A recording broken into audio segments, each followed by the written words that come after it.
News plans to create a more vibrant Brooklyn Center. See what's in store for a former shopping center. Plus, the role of volunteers in creating a thriving city. It's fun to do. It's something the city needs. But first, just ahead of the first Democratic presidential debate, a local congressman gives an endorsement. 12 News starts right now. Hello, everyone, and thanks for joining us. As Democrats running for president take a turn on the debate stage, a local congressman throws his support to one of the contenders. Congressman Keith Ellison says he will support Vermont Senator Bernie Sanders. You know, Bernie, I think, is speaking to the issues that most concern Americans right now. What are people concerned about? Can I make a living? Can I retire? Can I someday hope to send my kids to college? The 5th District Congressman spoke about rising student debt and college affordability to members of the Golden Valley Rotary Club. Ellison talked with 12 News about his endorsement of Bernie Sanders. It's the first on-camera interview Ellison has done on the topic. The congressman said he has co-sponsored legislation with Sanders on a federal minimum wage increase and several other issues. And based on their work together, Ellison says he's supporting Sanders over Hillary Clinton. And he's also impressed that the Sanders campaign has more than 600,000 individual donors. He's helping to really invigorate the grassroots, and I think that's really important. And there are 5 Democratic candidates for president. Ellison says he will support whomever gets the nomination. A big development project is moving ahead in Brooklyn Center, one that would redevelop blighted property and help reshape the city. The city's Economic Development Authority approved a preliminary agreement to redevelop the so-called Opportunity Site. The 80-acre site includes the former Brookdale Square Shopping Center, which had past tenants such as Circuit City and the Brookdale 8 movie theater. Initial plans for the site call for 150 market-rate apartments and as many as 600 units by the time the project is complete. And city leaders see it as an opportunity to make Brooklyn Center more vibrant. Should this project go forward and be built out for 600 units, that will generate tremendous additional demand for the retail and amenities and services provided at Shingle Creek Crossing. One of the potential engineers for the project has previously worked on large-scale housing projects in Wayzata and apartments near the Target Field ballpark. An issue that took several months to sort out was back up for discussion in Brooklyn Park. Last winter, large crowds packed City Hall to speak out against a city ban on playing louder music during celebrations in parks. The ban went in place because of neighbor complaints, but this summer the city tested a pilot program that allowed residents to rent city-owned boomboxes for large gatherings at Oak Grove Park. It turns out no one rented them this summer. The city received feedback that many people prefer to use their own equipment. Meanwhile, a task force continues to work towards a long-term solution that involves the construction of a destination festival site. We don't have a place in Brooklyn Park where we can hold a picnic of over a couple hundred people. We just don't. But we're a city of almost 80,000 people. We have large corporations here. We have large churches. We have large groups, all of whom are going someplace else. The task force hopes to present ideas and recommendations for a signature park sometime next year. Today, a Brooklyn Park hotel turned into a virtual reality classroom. Technology company ZSpace allows students to dissect frogs, even a human body, all in a 3D computer experience. ZSpace demonstrated the technology at the Marriott Hotel. Superintendent of Baldwin-Woodville area schools in Wisconsin is among those looking at options to help enhance science learning. We're moving towards personalized learning, and so technology can really better make that happen, as opposed to one teacher presenting everything. Kids can dig in and explore on their own, and teachers can facilitate and lead. Representatives for ZSpace say it would cost between $50,000 and $90,000 to equip a classroom with the technology. Well, you may not realize that the city of Plymouth has one of the largest volunteer programs in the metro. While the city benefits, volunteers say they get something back too. Here's reporter Sonia Goins. It takes a lot of hard work to keep the 7th largest city in the state running smoothly. Volunteers play a big part in that role. People volunteer because they're so passionate about Plymouth being a wonderful place to live. Jackie Moss is the city's full-time volunteer coordinator. It's my job to make the best match between the skills and abilities that they have to bring to us and the work that we need to get done. Last year, the city had more than 2,400 active volunteers. They contributed more than 28,000 hours of service last year. There's so many volunteer opportunities here at the City of Plymouth. If you have a green thumb, you could help take care of plants. You can volunteer to take tickets at a sporting event. Volunteers often pick up trash at the Hillby. So this is a big boardwalk. Ellert Kronfeld knows all about volunteering. So then I'm going to measure the length. Ellert was an electrical and mechanical engineer before he retired several years ago. He's now using his skills to help make Plymouth a better place to live. This looks like it's going to be at least another 100 feet. This month, he's taking inventory on bridges, piers, and boardwalks. And then I'm looking at what condition is this in? And I rate it on a scale from 1 to 10. Ellert could probably spend his retirement days relaxing. It's fun to do. It's something the city needs. But he says volunteering keeps him active, and he likes the feeling he gets from helping others. It makes you feel good. I can contribute. I can do things that would not get done, you know, if the city had to pay for them. In Plymouth, Sonia Goins, 12 News. And there are, of course, plenty of volunteer opportunities. Currently, Plymouth is looking for people to help remove buckthorn. If you want more information, you can head to our website. It's 12.tv. Coming up, predicting a heart attack. In Health Check, a look at the test that measures your health. And then later in sports, your guide to the section soccer playoffs in the Northwest Metro. But first, sunny and windy on Wednesday.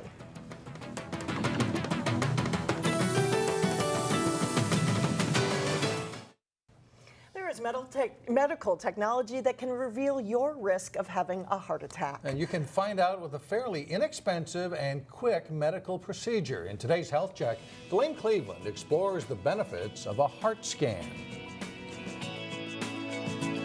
So I do need you to fill out this form, okay? So the campus of Abbott Northwestern West Health is a place where Gloria O'Connell is no stranger, considering that she's an employee of Allina Health. Then I'll take that when you're done. But on this day, I'm a little nervous. Her visit has nothing to do with work. My weight is a little high. My cholesterol's a little high. I probably eat more saturated fat than I should. That's significant because all of those characteristics are risk factors for heart disease. Both of my parents died of heart disease, and so there's heart disease in my family. In an effort to avoid the same fate, she's playing the role of patient today and undergoing a CT cardiac calcium scan, which cardiologists say is a tool that can detect calcium deposits in the heart. Ultimately, the scan will tell people if they need to take heart disease prevention more seriously. The higher the calcium score, the more likely you are to have an event in the foreseeable future. By event, Dr. Terry Long is referring to a heart attack, stroke, or even death. The presence of calcium is more predictive of an adverse outcome than these other risk factors that are bad, but they don't have as much power to predict. Great, you're all done. The prediction of an adverse outcome is what brought Gloria in for her scan. You got normal fat. 2 hours after the procedure, this artery has none of the bright white plaques that we would otherwise see in other people. Dr. Long had Gloria's scan. So your score is 0. And the diagnosis was essentially a clean bill of health. This has a very good outlook for you. So you wouldn't need to be on a statin, and you just continue lifestyle changes, improvements all the time. Good news that was not only unexpected, but now gives Gloria peace of mind. If I can know for sure whether I need to take cholesterol drugs or not, I want that information. I want to know what's right for me. In Plymouth, Dwayne Cleveland, 12 News. And the heart scan is not covered by most insurance, but it costs about $100. Well, coming up, taking what you learn in the classroom to spruce up a city. But first, a talented Champlin Park volleyball team gets set for the home stretch of the regular season. John Jacobson has the details next in sports. A good season for Champlin Park volleyball, and that season is coming to an end with a couple of important games. Conference season will end next week, and then the playoffs in Right 2 around the weeks. corner. Yeah, that's right. The 7th-ranked Champlin Park volleyball team is gearing up for the key end-of-the-season matches. As Jay Wilcox reports, the Rebels are eager for the challenge. With the season winding down, the Champlin Park Rebels know it's go time. They played in the tough St. Michael Albertville tournament over the weekend, going 4-1 and taking 3rd place. The people that were there in the competition that came, it was like we really stepped up to the plate and we kind of did what was asked of us from our coach. So I feel like we ended up pretty in a good place. Also, you know, kind of see where our conditioning wise too. It's we had 7 matches last week, so we felt pretty good about where that level was at too, kind of thing at the end of the tournament. So. A tough schedule has meant a few losses. The Rebels are 18-3, but they're pleased with how the season's going. Yeah, I'm really proud of my team so far. I know we have so much further we can go, but I felt like we've gotten so much better as a team, and we trust each other a lot more than we did at the beginning of the season, so I'm excited. Next week, Champlin Park will try to secure the Northwest Suburban Conference title with matches against good Totino Grace and Blaine squads. Definitely because of the last 2, I think it's really going to get us in the right mindset starting off because sections is right after. So Playoff type atmosphere for both matches, which will prepare us mentally, physically for playoffs. So it's fun to have those matches at the end, and you know, we're going to keep our fingers crossed that we maybe win those, but our goal is just to play well and to get into that section mindset maybe a week earlier than sections actually start, so we are prepared when sections come around. 2 of Champlin Park's 3 losses have come against new section full Wayzata. The Rebels expect to get another crack at the Trojans. John has it marked on the whiteboard. November 7th, we're playing Wayzata at 1 o'clock, so we're getting ready to play them. They hope to be back in the state tournament, but first things first, a conference title is there for the taking for Champlin Park. Jay Wilcox, 12 Sports. The Rebels play at Armstrong Tuesday night, and their only match this week, their last home match, is next Tuesday against Totino Grace. It's postseason time in high school soccer, and several local teams are highly seeded. Park Center is the top seed in a very tough Section 5 AA boys field. In the quarterfinals Thursday, Park Center hosts the Spring Lake Park Irondale winner. Champlin Park is at Roseville. Osseo plays at Mounds View, and Prairie Seeds Academy hosts Centennial. In Section 6 AA, Armstrong's boys play at top-seeded Wayzata in the quarterfinals Thursday. Hopkins plays South, and Cooper is at Southwest. Maple Grove's boys are now in Section 8 AA, and they host Elk River Thursday in the quarterfinals. In girls soccer, Maple Grove is the #1 seed in Section 5 AA. The quarterfinals are tonight, Tuesday in this section. Park Center plays at Maple Grove. Osseo is at Champlin Park. The semifinals are Thursday and the championship next Tuesday. In Section 6 AA, Wayzata is the top seed with Washburn second and Armstrong third. Wayzata hosts South Thursday at 5. Hopkins plays at Armstrong at 7 p.m. in the quarterfinals. The semifinals are Saturday. Here's what one local coach had to say about a tough 6 AA girls tournament. I think we've been in this section now for a while, and so we always know that we're going to be challenged. There's always good teams at the top, and you know we lost a couple teams and replaced them with teams that are now still competing and really doing a nice job. So we know there's going to be no easy games, but certainly if you can win your section, coming out of Section 6, you've achieved something pretty important, and certainly you're well prepared for the state tournaments. That was Armstrong girls coach Chris Adams. Play begins today in Class A boys and girls soccer with several local teams starting section play. He is one of the most versatile high school football players in the state. Park Center's Amani Hooker is the subject of this week's Sports Jam Spotlight story. Here's Jason Malillo with a clip from that story. Hooker plays quarterback, running back, receiver, and defensive back for the Pirates. He also returns kicks, and the senior excels in every phase of the game.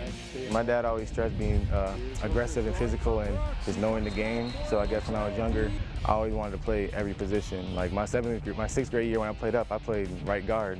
So I mean, I'm used to playing everything, so I guess that plays a big factor now. He'll push you to make you better, everyone on the team. Even if they don't play as much, he'll keep them up, make them work harder to get on the field. That's just his personality.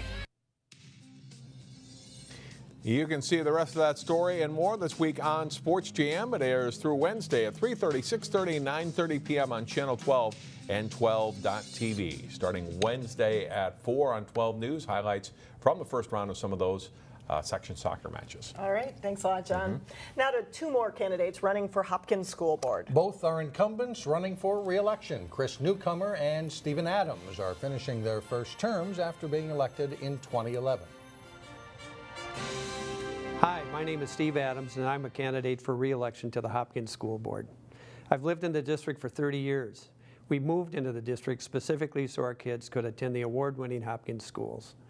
They are now both successful working professionals. My wife Donna was a teacher and administrator in the district for 35 years before retiring. My business background from IBM to running my own IT services company causes me to evaluate district expenditures against their benefits. And I'm pleased to say that during my first term, we have seen a positive return from our investments in technology, in world language at the elementary schools, and upgrading our facilities. They have resulted in greater parent satisfaction and enrollment beyond our projections. Please keep the momentum going by re-electing me to the Hopkins School Board on November 3rd. Hi, I'm Chris Newcomer, and I'm running for the Hopkins School Board. I'm a 25-year resident of the district, and all of my adult children attended Hopkins schools. I think our schools are in great shape. We have Chromebooks at our high school, which means that every child at our high school has access to a laptop that they can use at home and at school.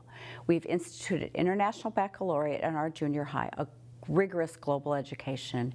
And in our elementary schools, we have differentiated instruction so kids can learn the way that they learn best. I believe our schools are living our motto of excellence every school, every day. And I would ask your support and vote in the upcoming election. Thank you. Two other candidates are on the ballot but did not record a statement. Wendy Donovan is running for re-election. Omar Noor says he is withdrawing from the race. We'll be right back. Finally, students from Hennepin Technical College helped spruce up a New Hope Park. Students in the landscape construction class went to work on a design plan that a previous class had done. They put in trees, shrubs, and flowers in the corner lot of Fred Sims Park. The collaboration between the city and the college not only saves the city thousands of dollars in labor costs, but gives the students some real-world work experience.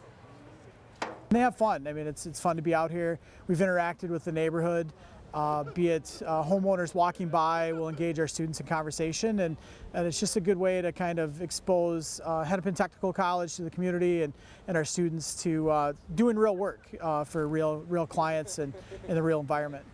The city provided all the plant materials and will maintain the area from here on out. And that does it for us. Thanks so much for joining us. We'll see you tomorrow.